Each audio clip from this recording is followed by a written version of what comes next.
વિદ્યાર્થી મિત્રો, છેલ્લે આપણે ગિબ્સ ઉર્જા અને કોષ પોટેન્શિયલ એમના વિશે આપણે વાત કરી હતી. એમના આધારિત ઘણા બધા ઉદાહરણો જોયા, એમની થિયરી આપણે જોઈ. આજે આપણે નીટજી ગુજસેટની અંદર પૂછી શકાય તેવા કેટલાક નષ્ટ સમીકરણ અને પ્રમાણિત ગિબ્સ ઉર્જા ફેરફાર આધારિત એમસીક્યુ આપણે જોવાના છે. તો પ્રથમ એમસીક્યુ છે મિત્રો કે એક આપણને કોષનું સાંકેતિક નિરૂપણ આપી દીધું છે, એના માટે આપણે n નું મૂલ્ય જણાવવાનું છે મિત્રો. તો આ એક્ઝામ્પલ મેં એટલા માટે લીધો છે કે ઘણા મને વોટ્સએપમાં મેસેજ કરે છે કે આ એક્ઝામ્પલમાં આ રીતના તકલીફ છે, આ તકલીફ છે, બરાબર, સાચો જવાબ નથી મળતો. તો ઘણી વખત મિત્રો આપણે n નું મૂલ્ય છે એ જોયા કર્યા વગર તમે સામાન્ય રીતે 2 લઈ લેતા હોય છો, જેના કારણે જવાબ ખોટો મળતો હોય છે, બરાબર. તો n નું મૂલ્ય કેવી રીતે મેળવવું એના માટે ખાસ મેં આ એક્ઝામ્પલ છે એ આજે ગણતરીમાં લીધો છે. તો આપણને મિત્રો અહીંયા કોષ આપી દીધેલો છે, સાંકેતિક નિરૂપણ આપી દીધેલું છે. તો આ કોષ પરથી સાંકેતિક નિરૂપણથી આપણે કહી શકીએ કે આ ઓક્સિડેશન અર્ધકોષ છે, જ્યારે 2 લીટાની આ બાજુનો ભાગ એટલે કે એલ્યુમિનિયમ વાળું જે દ્રાવણ છે, બરાબર, એલ્યુમિનિયમ જે છે એ રિડક્શન અર્ધકોષ હશે. તો અહીંયા ઓક્સિડેશન છે એ આવી રીતના થતું હશે એનોડ પર કે Mg એનું રૂપાંતર થતું હશે Mg+2 તથા 2 ઇલેક્ટ્રોન એમાંથી છૂટા પડતા હશે, એટલે કે Mg નું રૂપાંતર Mg+2 માં થતું હશે. તો આ ઓક્સિડેશનની પ્રક્રિયા જે એનોડ પર શક્ય બને છે. ત્યારબાદ આ કેથોડ પર થતી પ્રક્રિયા છે, બરાબર, રિડક્શનની, બરાબર, એનોડ પર આ પ્રક્રિયા શક્ય બને છે. કેથોડ પર કઈ પ્રક્રિયા શક્ય બને છે તો કે Al+3, બરાબર, એલ્યુમિનિયમ +3 છે એનું એલ્યુમિનિયમમાં રૂપાંતર ક્યારે થાય મિત્રો? 3 ઇલેક્ટ્રોન જ્યારે એના દ્વારા મેળવાતા હોય ત્યારે એનું રૂપાંતર થતું હોય છે એલ્યુમિનિયમ ધાતુમાં, જે રિડક્શનની પ્રક્રિયા દર્શાવે છે. હવે મિત્રો એનોડ પરથી 2 ઇલેક્ટ્રોન નીકળે છે, જ્યારે કેથોડ પર 3 ઇલેક્ટ્રોન મેળવાઈ રહ્યા છે. તો જો આપણે ઇલેક્ટ્રોન સરખા કરવા હોય, બરાબર, તો n શું દર્શાવે છે? ઇલેક્ટ્રોનના ફેરફાર થતી સંખ્યા. તો અહીંયા 2 ઇલેક્ટ્રોન છે, અહીંયા 3 ઇલેક્ટ્રોન છે. જો બંનેને સરખા કરવા હોય ઇલેક્ટ્રોનને તો આ પ્રક્રિયાને આપણે 3 વડે ગુણવી પડે અને આ પ્રક્રિયાને 2 વડે ગુણવી પડે. આપણે ધોરણ 11 ની અંદર રેડોક્સ પ્રક્રિયાનું સમતુલીકરણ વખતે આ ટોપિક શીખી ગયેલા છીએ. તો જો આને 3 વડે ગુણીએ, બરાબર, તો અહીંયા શું થશે? તો આને 3 વડે ગુણવાથી થશે 3 મેગ્નેશિયમ, એમાંથી રૂપાંતર થશે 3 Mg+2 માં અને વત્તા 3 દુને 6 ઇલેક્ટ્રોન છે ઓક્સિડેશનની પ્રક્રિયા. અને આવી રીતના આ પ્રક્રિયાને 2 વડે ગુણવામાં આવે તો 2Al+3 વત્તા 2 તેરીને 6 ઇલેક્ટ્રોન અને 2 એલ્યુમિનિયમ ધાતુ. આ રિડક્શનની પ્રક્રિયા. તો હવે અહીંયા મિત્રો 6 ઇલેક્ટ્રોન બંને બાજુ સરખા થઈ ગયા, જે ઉડી જાય. તો રેડોક્સ પ્રક્રિયા, કુલ રેડોક્સ પ્રક્રિયા આપણને કઈ રીતના પ્રાપ્ત થશે તો કે 3 મેગ્નેશિયમ વત્તા 2 Al+3, એમાંથી ઉત્પન્ન થશે 3 Mg+2 પ્લસ 2 એલ્યુમિનિયમ ધાતુ. તો આવી રીતના કુલ રેડોક્સ પ્રક્રિયા આવી રીતના સંભવ છે, બરાબર. તો અહીંયા ફેરફાર થતા ઇલેક્ટ્રોનની સંખ્યા મિત્રો કેટલી છે? 6, બરાબર. તો અહીંયા n બરાબર કેટલા થશે? તેથી n બરાબર 6 થશે, બરાબર. તો અહીંયા સાચો જવાબ મિત્રો આપણને શું મળશે? બરાબર, n નું મૂલ્ય કેટલું મળશે? 6 મળશે, બરાબર. તો સમજાણું તો દરેક વ્યવસ્થિત રીતે, ખૂબ વ્યવસ્થિત રીતે સમજો કે n આપણે કેવી રીતે પ્રાપ્ત કર્યો. હવે કદાચ ઇનકેસ આ જ એક્ઝામ્પલની અંદર આપણને કદાચ આના માટે નષ્ટ સમીકરણ લખવાનું કહે મિત્રો, તો પણ આપણે લખી શકીએ છીએ. નષ્ટ સમીકરણ કઈ રીતે લખી શકીએ તો કે E સેલ બરાબર E0 cell minus 0.059 by n log અંશમાં એનોડ તરીકે જે દ્રાવણ ઉપર એમની સાંદ્રતા, તો Mg+2 ની સાંદ્રતા છેદમાં કેથોડ તરીકે જે દ્રાવણ વપરાયું છે, બરાબર, એમની સાંદ્રતા, તો કે Al+3 ની સાંદ્રતા. તો અહીંયા આપણું કાર્ય મિત્રો પૂરું નથી થતું. ખાસ અહીંયા જોજો કે મેગ્નેશિયમ માટે આપણે આયન માટે કે સંતુલીકરણ માટે કેટલા લીધા છે? આગળ 3, તો આની ઘાત રૂપે આવશે 3. જ્યારે એલ્યુમિનિયમ માટે 2, તો આની ઘાત રૂપે આવશે 2, બરાબર. અને n ની જગ્યાએ આવશે 6. જો n બરાબર આપણે અહીંયા 6 મૂકી અને જો આપ દરેકની કિંમત મૂકશું તો આપણને E સેલની કિંમત પણ પ્રાપ્ત થાય. તો કદાચ ઇન કેસ ઓફ આપણને નષ્ટ સમીકરણ પૂછવું હતું ઉપરોક્ત કોષ માટે, તો આપણે આવી રીતે લખી શકતા હોઈએ છીએ, બરાબર. તો ખાસ આ એક્ઝામ્પલ સમજજો, બરાબર, કઈ રીતે આપણે n નું મૂલ્ય મેળવવું અને કેવી રીતે આપણે નષ્ટ સમીકરણ લખી શકતા હોઈએ છીએ. ત્યાર પછીનું આપણે એક્ઝામ્પલ જોઈએ. એક આપણને મિત્રો અહીંયા કોષ આપી દીધો છે, એમનું સાંકેતિક નિરૂપણ આપ્યું છે કે નિકલ અર્ધકોષ જે છે એ ઓક્સિડેશન અર્ધકોષ છે, જ્યારે સિલ્વર અર્ધકોષ એ રિડક્શન અર્ધકોષ છે, અને આ બંનેને ક્ષાર સેતુ મારફતે જોડેલા છે અને એક ગેલ્વેનિક કોષ તૈયાર કરવામાં આવ્યો છે. તો તે એક બિન પ્રમાણિત કોષ છે જેમાં આયનોની સાંદ્રતા 1 મોલર કરતા ઓછી છે. તો તેનું બિન પ્રમાણિત પોટેન્શિયલ ગણવાનું સૂત્ર જણાવો. તો મિત્રો અહીંયા આપણને સ્પષ્ટ કર્યું છે કે સાંદ્રતા 1 મોલર કરતા ઓછી છે. બરાબર, જો રાઈટ 1 મોલર હોય બંનેની દ્રાવણની સાંદ્રતા તો તે પ્રમાણિત કોષ તરીકે કાર્ય કરે અને આપણે પ્રમાણિત કોષ પોટેન્શિયલ મેળવી શકીએ. અને પણ અહીંયા સ્પષ્ટ કર્યું છે કે એમની સાંદ્રતા 1 મોલર કરતા ઓછી છે અને તેનો બિન પ્રમાણિત પોટેન્શિયલ ગણવાનું સૂત્ર એ આપણે જણાવવાનું છે. તો સૌપ્રથમ આ કોષની અંદર કઈ રેડોક્સ પ્રક્રિયા થતી હશે એના આધારે આપણને રેડોક્સ પ્રક્રિયાનું સમતુલીકરણ એ પ્રાપ્ત થશે અને n ની કિંમત એ આપણે રેડોક્સ પ્રક્રિયા પરથી મેળવી શકશું. તો મિત્રો અહીંયા એનોડ પર કઈ પ્રક્રિયા થતી હશે એ સૌપ્રથમ આપણે જોઈએ. તો અહીંયા મિત્રો સ્પષ્ટ છે કે નિકલનું ઓક્સિડેશન Ni+2 માં થતું હશે. તો એનોડ પર પ્રક્રિયા થતી હશે નિકલ, એનું રૂપાંતર થશે Ni+2 માં અને 2 ઇલેક્ટ્રોન છૂટા પડતા છે જે ઓક્સિડેશનની પ્રક્રિયા દર્શાવે છે. આવી જ રીતે કેથોડ પર જે સિલ્વર આયનનું રૂપાંતર સિલ્વરમાં થતું જણાવે છે. તો Ag+ એને જો 1 ઇલેક્ટ્રોન પ્રાપ્ત કરે તો Ag+ નું રૂપાંતર થશે સિલ્વર ધાતુમાં, જે રિડક્શનની પ્રક્રિયા છે. હવે મિત્રો ખાસ સમજો કે અહીંયા એનોડ પરથી 2 ઇલેક્ટ્રોન છૂટા પડે છે, જ્યારે કેથોડ પર તો 1 જ ઇલેક્ટ્રોન મેળવાઈ રહ્યો છે. તો આ બંનેને સમતુલિત કરવા પડે. તો સમતુલિત કરવા માટે 2 ઇલેક્ટ્રોન અહીંયા છે, અહીંયા 2 કરવા માટે આ પ્રક્રિયાને 1 વડે ગુણવી પડે, આ પ્રક્રિયાને 2 વડે ગુણવી પડે. જો 1 વડે ગુણીએ તો 2 ઇલેક્ટ્રોન જ રહેશે, જ્યારે આને 2 વડે ગુણવાથી ત્યાં 2 ઇલેક્ટ્રોન સરખા થશે. તો ફરી જોઈએ એનોડ પર પ્રક્રિયા કઈ થશે, તો કે 1 વડે ગુણવાથી પ્રક્રિયામાં કોઈ જાતનો ફરક નહીં પડે, જ્યારે કેથોડ પર 2 વડે ગુણવાથી 2Ag+, બરાબર, એને ગુણ્યા વત્તા 2 એકા 2 ઇલેક્ટ્રોન અને 2 એકા 2 Ag. તો આવી રીતે પ્રક્રિયા થશે. બરાબર, કુલ પ્રક્રિયા જોઈએ તો અહીંયા એક તો તમને હવે સમજાઈ ગયું છે કે અહીંયા 2 ઇલેક્ટ્રોન એનોડ પરથી છૂટા પડે છે, 2 ઇલેક્ટ્રોન કેથોડ પર મેળવાઈ રહ્યા છે, એટલે કે n બરાબર થશે 2. બરાબર, અને રેડોક્સ પ્રક્રિયા આપણે કઈ રીતે લખશું, તો કે આ બંનેનો સરવાળો 2 ઇલેક્ટ્રોન ઉડી ગયા, એરાની આ બાજુનો સરવાળો નીચે, એરાની આ બાજુનો સરવાળો આ બાજુની નીચે. તો નિકલ વત્તા 2Ag+, એમાંથી બનશે Ni+2 વત્તા 2 સિલ્વરના મોલ.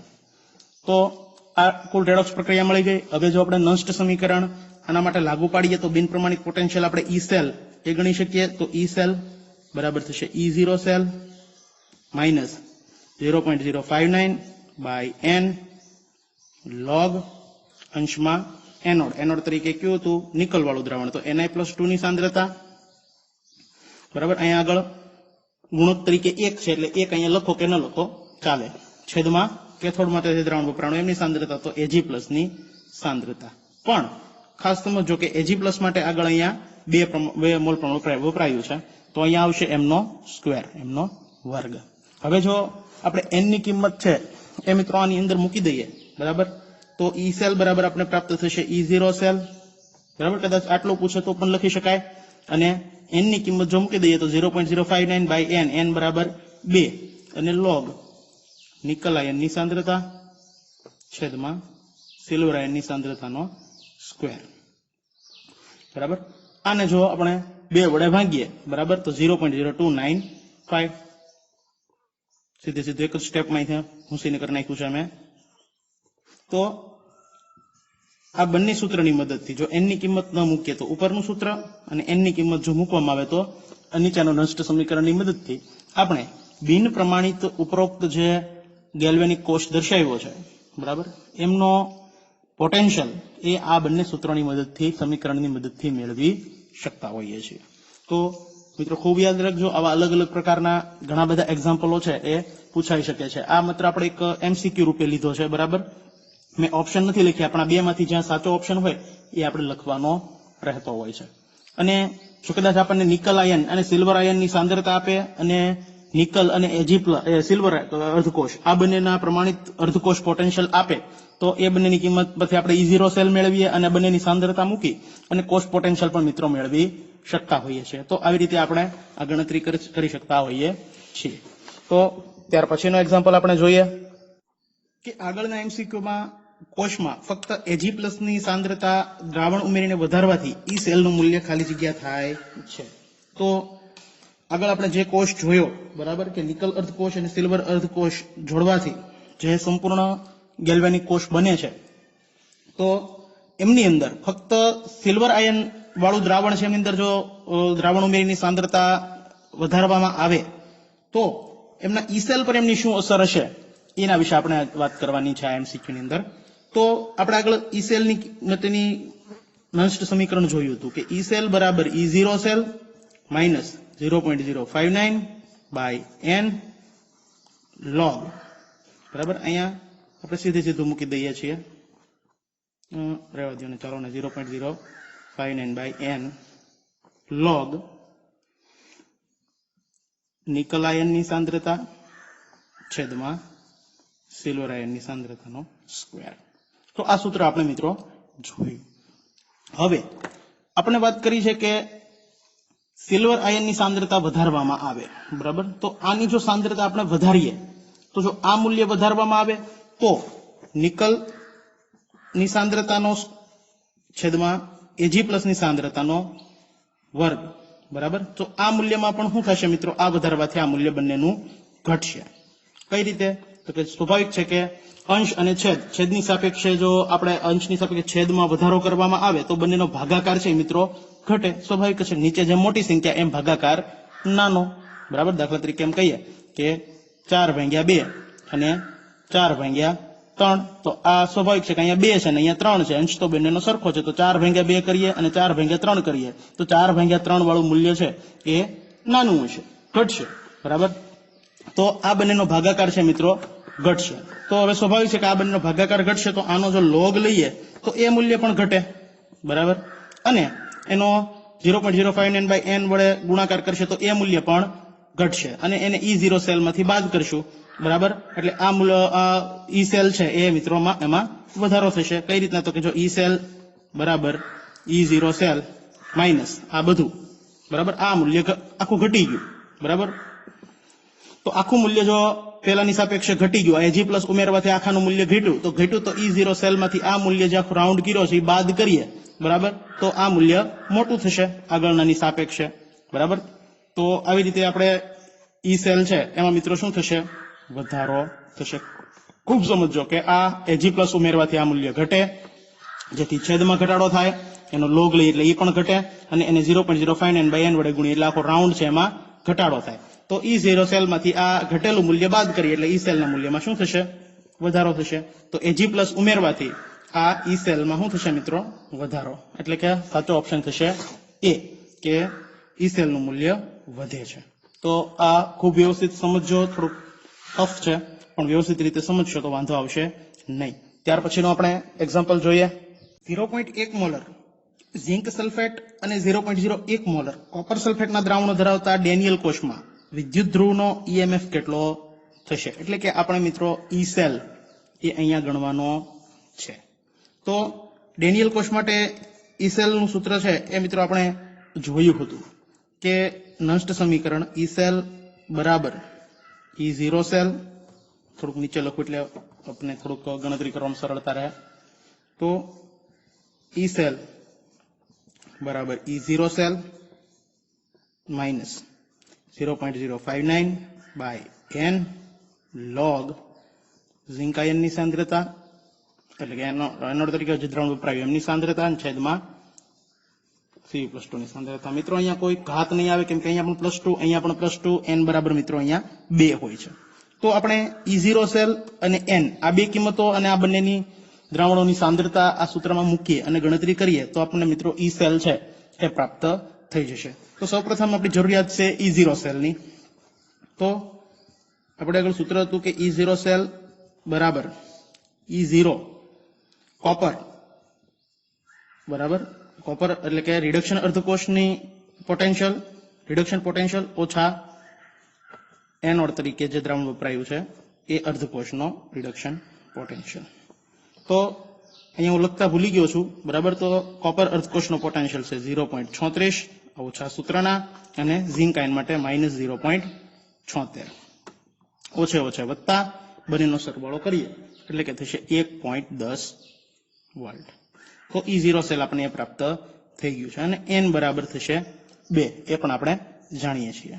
તો સૂત્રમાં કિંમત મૂકતા દરેકની E સેલ બરાબર E0 સેલ પ્રાપ્ત થયો 1.10 ઓછા 0.059 બાય n કહેતા 2 log ઝિંક આયનની સાંદ્રતા આપી દીધી આપણને 0.1 મોલર, કોપર માટે આપેલી હતી 0.01 મોલર.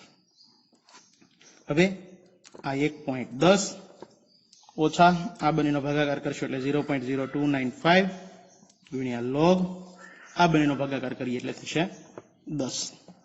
તો log 10 ની કિંમત થશે મિત્રો 1, બરાબર.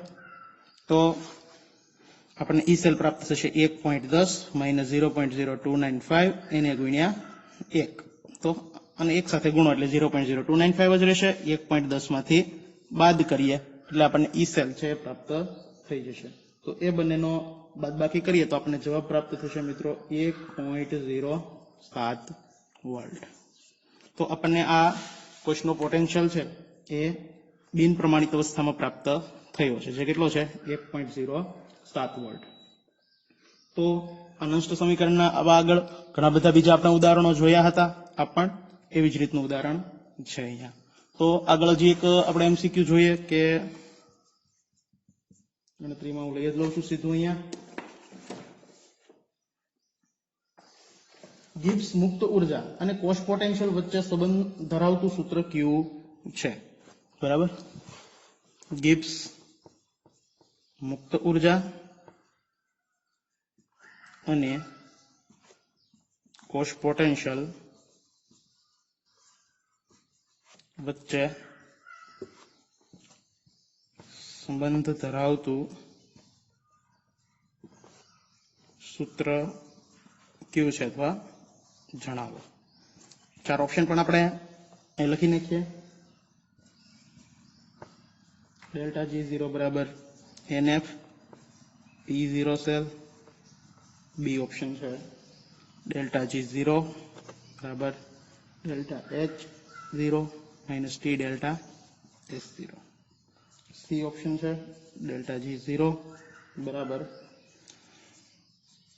Minus NF E0 cell.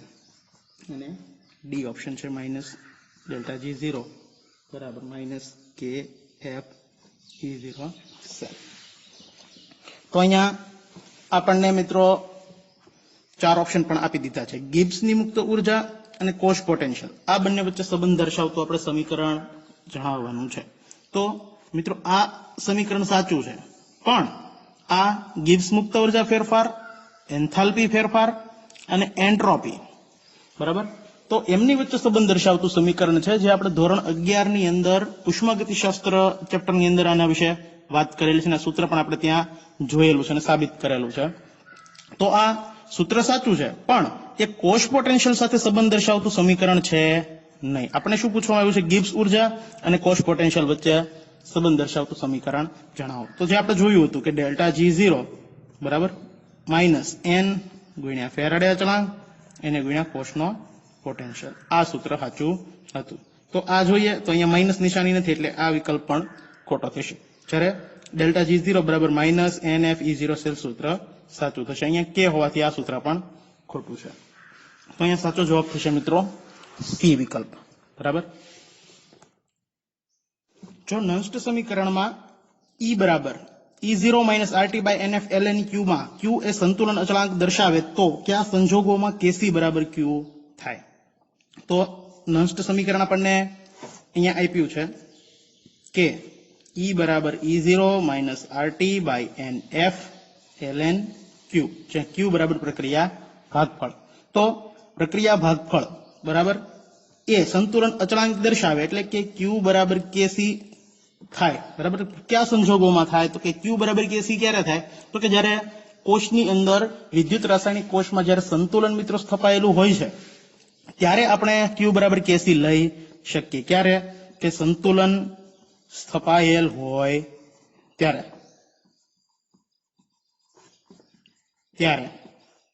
ક્યુ બરાબર શું થાય કેસી હવે સ્વાભાવિક છે મિત્રો સંતુલન સ્થપાય તો કોઈ પણ જાતનો પ્રવાહ એ એનોડ થી કેથોડ તરફ જતો હોતો નથી મિત્રો એનોડ થી કેથોડ તરફ બરાબર ઇલેક્ટ્રોનનો પ્રવાહ જતો હોતો નથી તો સ્વાભાવિક છે કે એનોડ થી કેથોડ તરફ જો ઇલેક્ટ્રોનનો પ્રવાહ ન જાય તો ઈ સેલ બરાબર શું થાય 0 તો બિન પ્રમાણિત કોષ પોટેન્શિયલ જો મિત્રો શૂન્ય હોય ત્યારે જ દ્રાવણમાં હંમેશા સંતુલન સ્થપાયેલું જોવા મળે તો ઈ સેલ બરાબર કેટલું થવું જોઈએ 0 તો અહીંયા ઈ બરાબર આપ્યું E0 જે ખોટો વિકલ્પ છે E0 બરાબર 1 એ પણ ખોટો RT બાય N એ પણ ખોટો અને E બરાબર 0 જે સાચો વિકલ્પ દર્શાવે છે તો આ ક્યુ બરાબર આપણે કેસી પ્રક્રિયા ભાગફળ બરાબર સંતુલન અચળાંક ક્યારે લખી શકીએ જ્યારે કોષમાંથી કોઈ પણ જાતનો પ્રવાહ પસાર ન થતો હોય અને સંતુલન સ્થપાયેલું હોય ત્યારે હવે સ્વાભાવિક છે બંને એકબીજા સાથે જોડાયેલી બાબત છે કે સંતુલન ક્યારે સ્થપાય તો કે જ્યારે ઇલેક્ટ્રોનનો પ્રવાહ વહેતો બંધ થાય ત્યારે બરાબર તો ઈ બરાબર 0 હોય ત્યારે આ સંતુલન છે સ્થપાયેલું જોવા મળશે તો આવી રીતના ઘણા બધા MCQ તમને સાથે સાથે PDF ફાઇલ બનાવીને પણ મોકલીશ જે તમારે મને સોલ્વ કરી અને પહોંચાડવાની રહેશે મિત્રો બરાબર ન સમજાય તે પૂછજો